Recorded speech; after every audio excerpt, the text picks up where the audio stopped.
Hello दोस्तों, आप सभी का स्काई स्टोरीज में स्वागत है।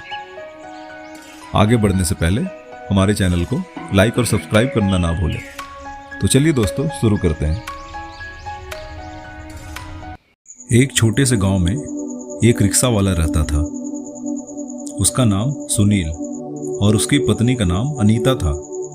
सुनील बहुत ही दयालु और मन का सच्चा इंसान था।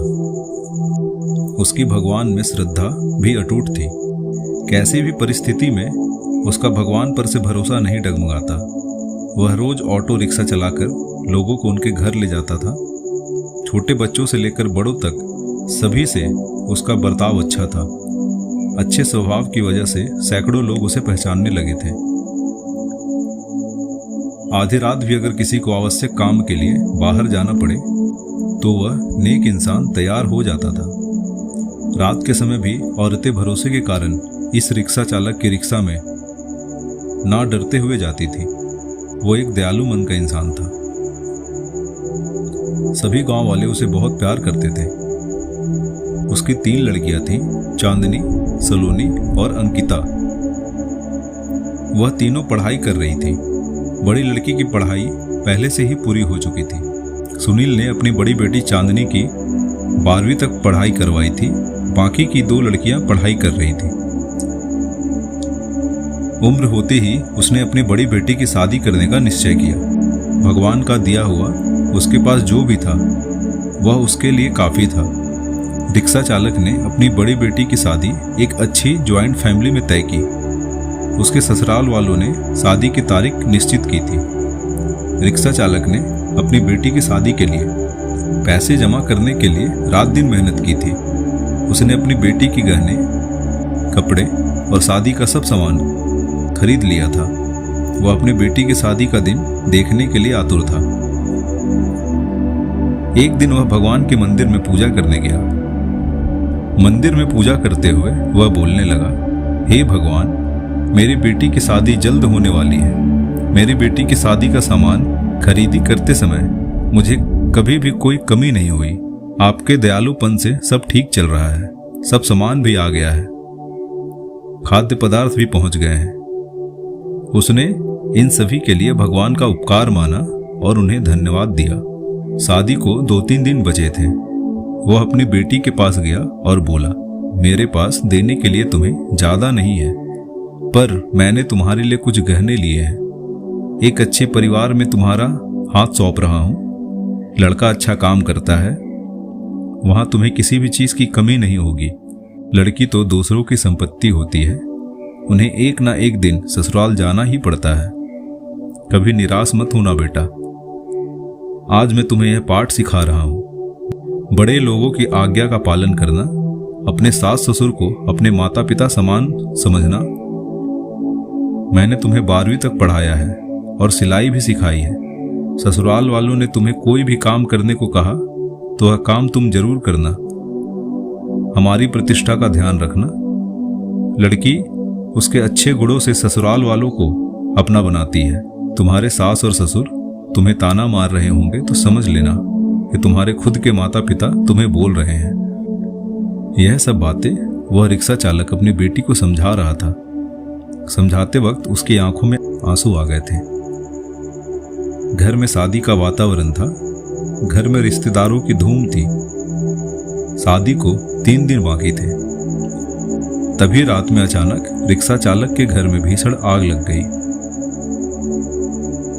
और उसका पूरा घर आग की लपेट में आ गया। उसके घर में उसकी छोटी बेटी अंकिता पानी पीने के लिए उठी। उसने देखा कि आजू बाजू में सिर्फ धुआं ही धुआं है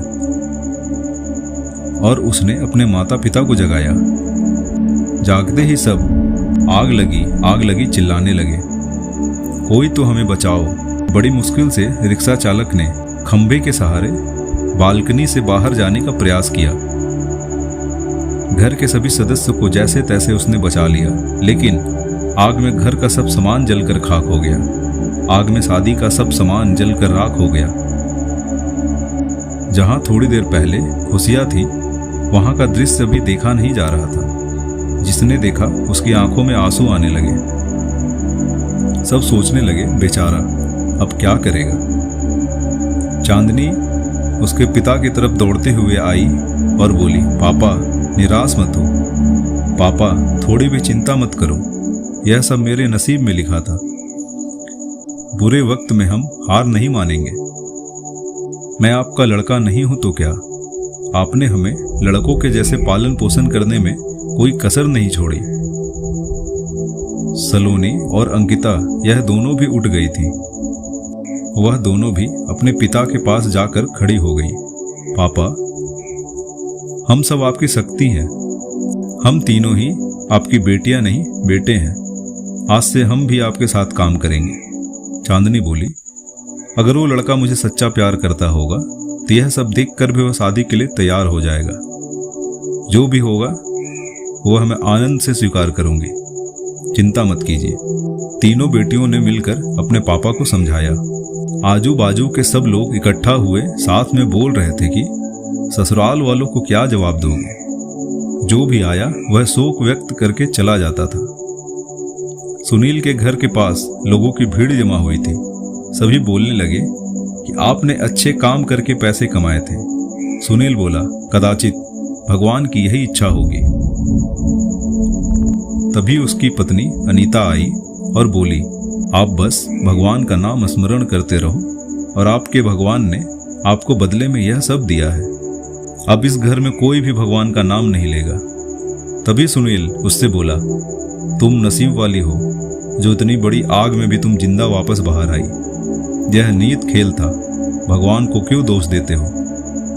किसी व्यक्ति ने प्रेस में यह खबर दे दी। दूसरे दिन समाचार पत्र में खबर आई कि ऑटो रिक्शा चालक सुनील के घर में आग में जलकर सब खाक हो गया। उसकी बेटी की शादी को कुछ ही दिन बचे थे। गरीब आदमी अपनी बेटी की शादी कैसे करेगा। जिसने भी यह खबर सुनी उसने मदद की। उस भले रिक्शा चालक को पहचानने वाले सब आए और पता नहीं अपने साथ क्या क्या लाए। उनका घर तोहफों से भर गया था।